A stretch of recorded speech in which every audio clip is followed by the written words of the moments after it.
Bonjour tout le monde! Camaro 69, le projet avance très bien. Là, je peux vous dire que le plancher de l'habitacle, le plancher de la valise avec les rockers, tout est installé, tout fit très bien. Tout est au metal screw, quelques tacs de soudure parce que je sais que ça fit à sa place. Mais là, on passe à une autre étape. Je ne sais pas si vous vous souvenez, je vous avais dit qu'en enlevant le firewall, la carrosserie ne tient plus sur le devant et j'avais soudé des poteaux chaque côté pour la soutenir. Là, ce qui arrive, il faut changer le pilar, le vieux poteau. La partie neuve est ici. C'est le poteau de porte qui monte jusqu'au toit. Là, il faut changer ça. Si j'enlève le poteau, on peut risquer que la carrosserie cherche à descendre ou accrocher et on ne veut pas ça. Ce que j'ai fait, je vous les ai mis en orange. J'ai soudé un poteau ici de mon frémage à l'intérieur sur le rocker. En dessous, j'ai soudé un poteau aussi pour que tout se soutienne comme il faut. Et sur le devant du firewall, ben, il n'y en a plus, mais sur le devant du top du firewall, j'ai soudé un poteau aussi. Là, vous allez me demander pourquoi en avoir soudé un jusqu'au toit. La raison est assez simple. C'est que sur une carrosserie, si je viens couper ici, il y a toujours de la pression. Ce que ça va faire, ça peut faire relever le toit et on ne veut pas ça. En coupant mon morceau pour venir installer le neuf, tout va se tenir à sa place. Là, ce que je vais faire, je vais enlever le poteau qui soutenait la carrosserie. Et puis là, on sait qu'il n'y a pas rien qui va bouger. Après ça, je vais pouvoir tout enlever le coin du toit, des spot weldés ici et enlever la partie du côté. Et par la suite, commencer à pouvoir venir installer la partie neuve. Beaucoup de travail, beaucoup de spot weld à faire, du découpage. Et il y a toujours un peu de fitage, même si les pièces sont neuves.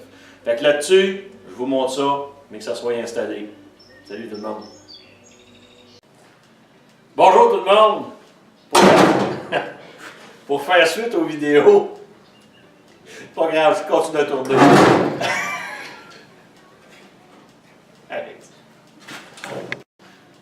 Bonjour tout le monde, prise 3. Pour faire suite aux petites vidéos, je vous avais parlé que j'étais pour démancher le poteau. Je peux vous dire que des spot weld, il y en a en tabarouette sur tous les sens pour réussir à venir enlever ça. Là, c'est fait. Soyez pas inquiets, c'est toujours un Camaro 1969.